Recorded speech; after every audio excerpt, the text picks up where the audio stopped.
Baik, Assalamualaikum warahmatullahi wabarakatuh. Apa kabar Bapak Ibu sekalian? Alhamdulillah. Semoga semuanya dalam keadaan sehat dan berbahagia begitu ya, sehingga tetap semangat dalam mengikuti tutorial pada pagi hari ini begitu.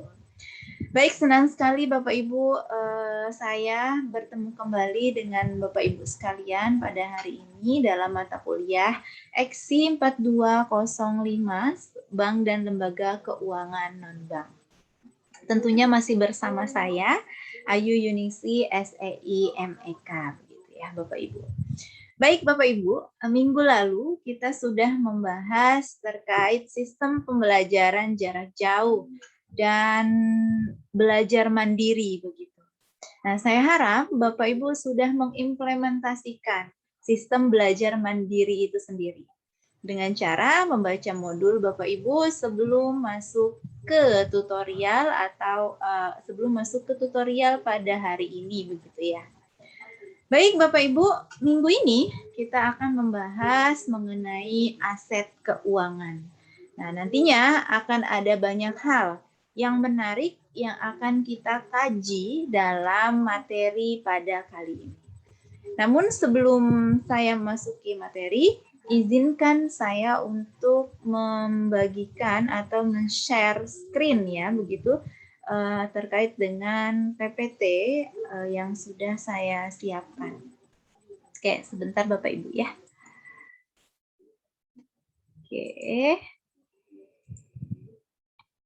Oke, bagaimana Bapak Ibu sudah terlihat dengan jelas?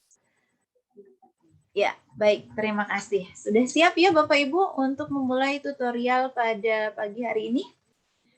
Baik, untuk lebih berkahnya kegiatan tutorial kita pada pagi hari ini, mari kita awali dengan berdoa sesuai keyakinan dan kepercayaan masing-masing. Berdoa mulai.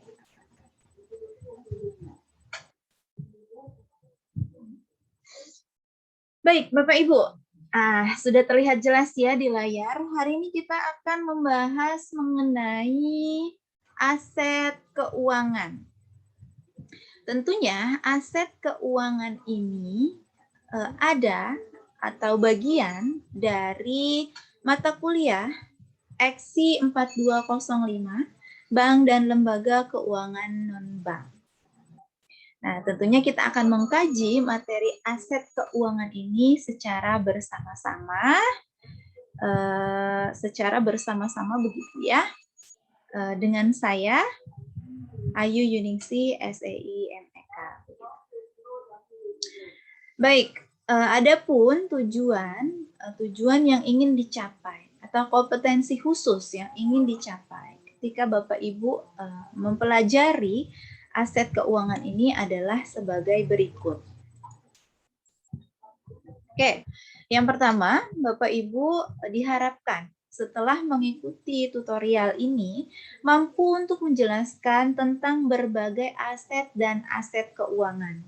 Selanjutnya, Bapak Ibu juga diharapkan mampu menjelaskan tentang pengertian dan fungsi pasar keuangan. Nah, setelah itu, kompetensi khusus selanjutnya adalah setelah mempelajari materi pada kali ini, Bapak Ibu sekalian diharapkan mampu untuk menjelaskan tentang pengertian dan fungsi sistem keuangan. Dan yang terakhir, Bapak Ibu sekalian juga diharapkan mampu menjelaskan tentang metode transfer dana dalam sistem keuangan. Nah, itu ya, setelah Bapak Ibu sekalian mempelajari materi mengenai aset keuangan ini, Bapak Ibu diharapkan untuk mampu untuk menguasai hal-hal yang terkait dengan aset keuangan, baik itu dari pengertian, kemudian fungsinya, kemudian jenis-jenisnya, peran, dan sebagainya. Nah, selanjutnya di sini Bapak Ibu, saya sajikan peta konsep yang akan kita bahas begitu ya, yang akan kita bahas dalam materi pada pagi hari ini. Nah, nantinya kita akan membahas terkait dengan aset keuangan. Aset keuangan itu berasal dari mana atau bagian dari apa begitu ya. Oleh karena itu, karena memang aset keuangan ini dia bagian dari aset. Tentunya kita sebelum membahas aset keuangan, kita akan membahas terlebih dahulu terkait dengan aset.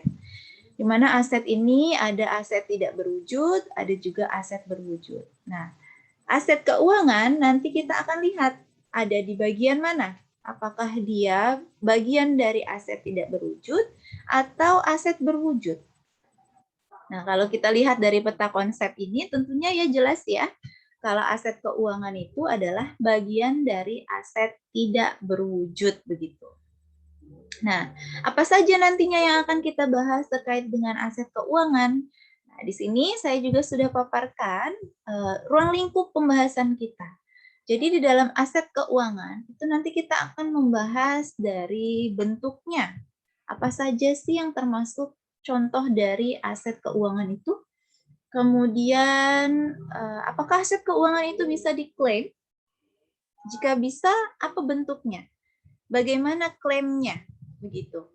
Nah, selanjutnya di sini juga tentunya aset keuangan ini memiliki harga dan resiko.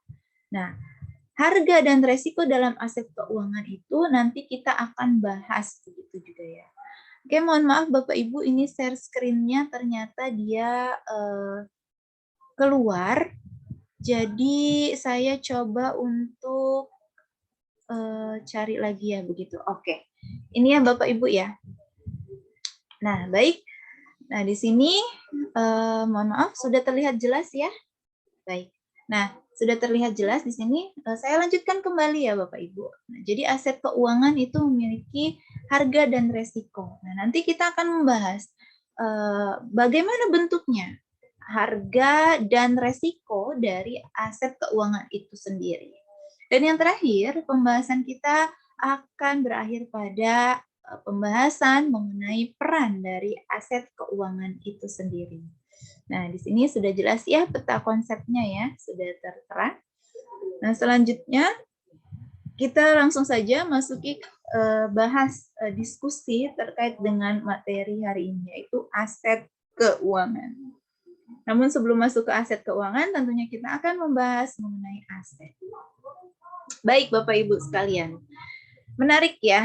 Di sini kita mulai menarik. Di sini kita membahas mengenai aset. Saya rasa kata aset itu sudah tidak asing lagi bagi kita begitu ya. Bagi Bapak Ibu sekalian mungkin sering mendengar kata aset.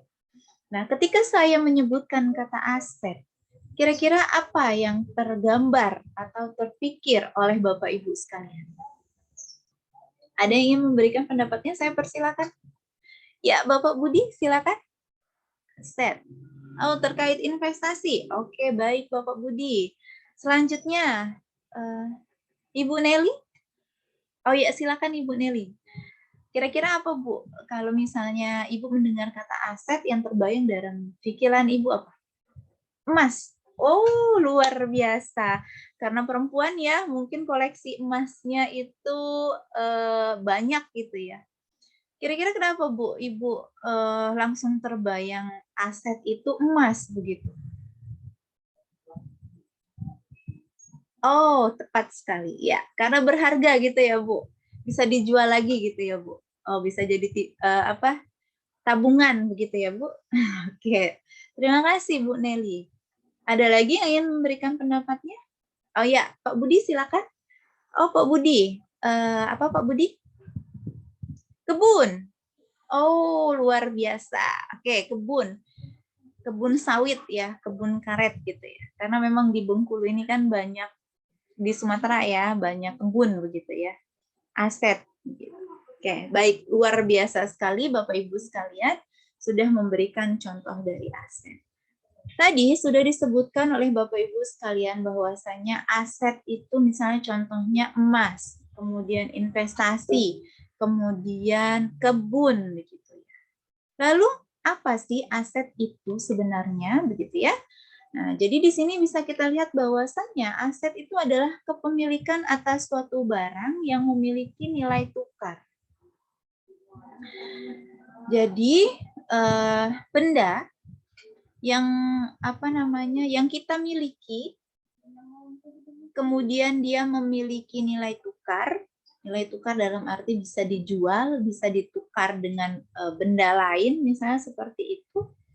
Seperti contohnya tadi kebun, kalau misalnya dijual, ditukar dengan uang begitu ya, bisa. Nah, itu adalah aset. Emas juga bisa begitu ya. Nah, itu yang disebut dengan aset. Aset di sini itu dibagi menjadi dua. Ada aset berwujud, kemudian ada aset tidak berwujud. Baik, aset berwujud itu contohnya adalah bangunan, kemudian mobil, kemudian kebun tadi ya, kemudian emas. Sebenarnya itu juga bisa disebut aset ya, emas batangan gitu ya. Emas. Nah, itu yang memiliki wujud fisik.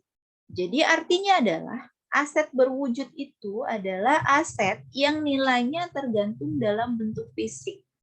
Bangunan misalnya punya nilai, emas batangan punya nilai. Kalau misalnya emasnya tidak ada, maka tidak bernilai begitu. Maka kita tidak memiliki aset. Nah, itu aset berwujud. Selanjutnya adalah aset tidak berwujud. Nah, ini kebalikan dari aset berwujud. Aset tidak berwujud itu adalah aset yang nilainya tidak tergantung dari bentuk fisik. Nah, jadi dia tidak punya bentuk fisik seperti gedung, tanah, bangunan, gitu. Tapi dia memiliki nilai. Misal, contohnya apa kira-kira Bapak Ibu? Ada yang bisa memberikan contoh, bayangannya seperti apa? Ah ya, Pak Anton, silakan. Pak Anton, apa kira-kira Pak aset tidak berwujud itu? Oke, merek dagang. Ya, luar biasa. Terima kasih Pak Anton. Ya, betul ya. Merek dagang adalah salah satu contoh dari aset tidak berwujud. Nah, selain merek dagang, itu saham misalnya, obligasi, itu pun aset tidak berwujud begitu ya. Ada mungkin Bapak Ibu sekalian yang pernah melihat saham atau misalnya sertifikat obligasi? Ada yang punya? Nah, oke, tabungan juga bisa ya, deposito maksud saya deposito. Deposito itu juga bisa merupakan termasuk ke dalam aset tidak berwujud. Nah, itu Bapak Ibu. Jadi, aset keuangan itu termasuk ke dalam bagian dari aset tidak berwujud gitu. Nah, sampai di sini Bapak Ibu bisa dipahami atau ada yang ingin ditanyakan, saya persilakan. Baik, terima kasih Bapak Ibu.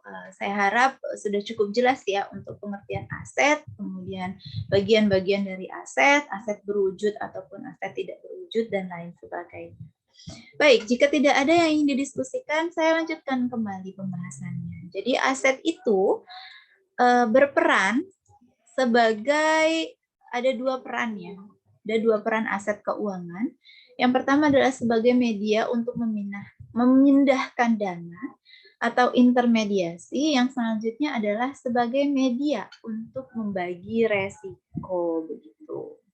Nah, jadi misalnya di sini sebagai media untuk memindahkan dana atau intermediasi. Biasanya kalau intermediasi ini contohnya dari yang kelebihan dana, hubungannya ya dua pihak, antara yang kelebihan dana dan yang kekurangan dana.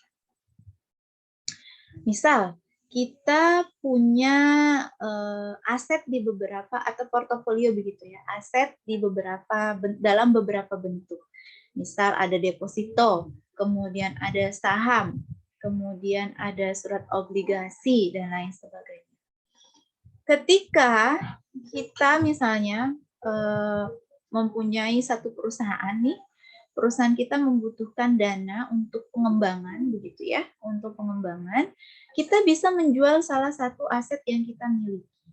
Misalnya kita jual saham kita, kemudian kita perluas pabrik kita, perluas perusahaan kita. Itu bisa digunakan. Atau misalnya ada pihak lain misalnya begitu ya, cabang dari perusahaan kita ingin memerlukan dana, kemudian kita bisa menjaminkan menjaminkan aset yang kita miliki untuk memperoleh pencairan dana. Selanjutnya nanti kita akan memperoleh dana dan akan kita gunakan untuk perluasan kepentingan perusahaan kita. Nah, yang terakhir itu adalah sebagai media untuk membagi resiko. Media untuk membagi resiko. Nah, dengan adanya aset ini, jadi kalau misalnya dalam berinvestasi begitu ya Bapak Ibu, ada satu prinsip bahwasanya kita jangan meletakkan bola dalam satu keranjang, tapi letakkanlah dalam beberapa keranjang begitu ya. Nah, jadi dalam bentuk misalnya kita punya uang 100 juta. 100 juta itu jangan kita letakkan dalam bentuk emas saja seluruhnya misalnya. Tetapi kita bagi, misalnya 20% kita alokasikan untuk emas. Kemudian 20% untuk saham misalnya. Kemudian 50% untuk reksadana dan lain sebagainya.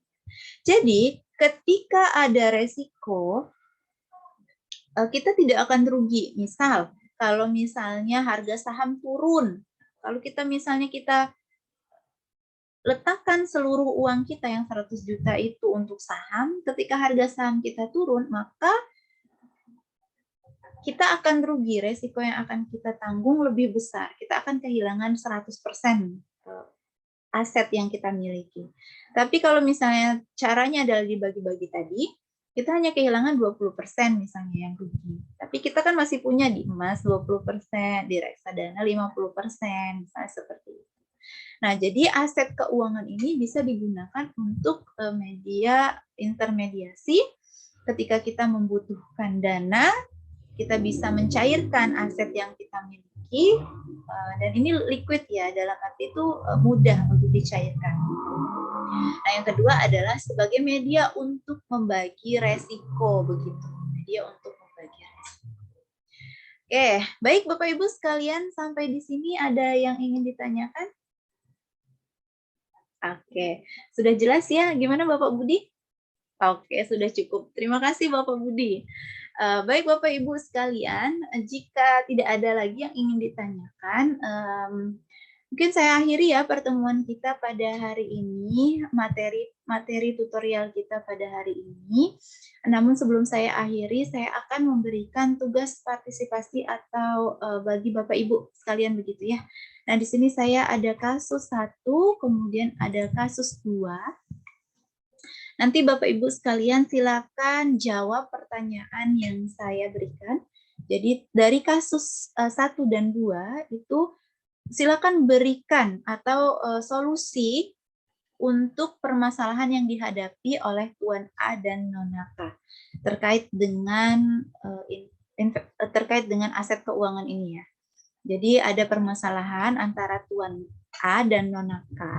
Bapak Ibu diminta untuk menganalisa kira-kira solusi apa yang dapat Bapak Ibu berikan untuk menyelesaikan kasus 1 dan kasus 2 ini. Baik, sampai di sini bisa dipahami Bapak Ibu? Ada pertanyaan? Oh ya, terima kasih Bu Nelly. Ya, jadi nanti ini tugasnya dikumpulkan minggu depan ya. Minggu depan kita bahas atau Bapak Ibu sekalian bisa menjawab ini terlebih dahulu dengan mengisi kolom di halaman diskusi LMS gitu ya. Ya, baik. Baik Bapak Ibu sekalian, mungkin karena waktu juga ya sudah habis karena waktu yang terbatas ini sehingga kita hanya sampai di sini untuk membahas materinya. Tapi jangan khawatir Bapak Ibu sekalian, silakan kerjakan tugas partisipasinya. Jika ada materi atau hal-hal yang tidak dipahami atau perlu didiskusikan, jangan ragu Bapak Ibu sekalian untuk tetap berkomunikasi ya lewat grup yang kita punya ataupun melalui laman LMS yang sudah disediakan. Oke, baik Bapak Ibu jangan lupa mengerjakan tugas partisipasi. Mungkin sekian dulu dari saya untuk materi hari ini. Terima kasih banyak atas partisipasi dan keaktifan Bapak Ibu dalam mengikuti tutorial kita pada pagi hari ini. Sampai bertemu kembali minggu depan. Lebih kurang saya mohon maaf. Saya akhiri. Assalamualaikum warahmatullahi wabarakatuh. Terima kasih.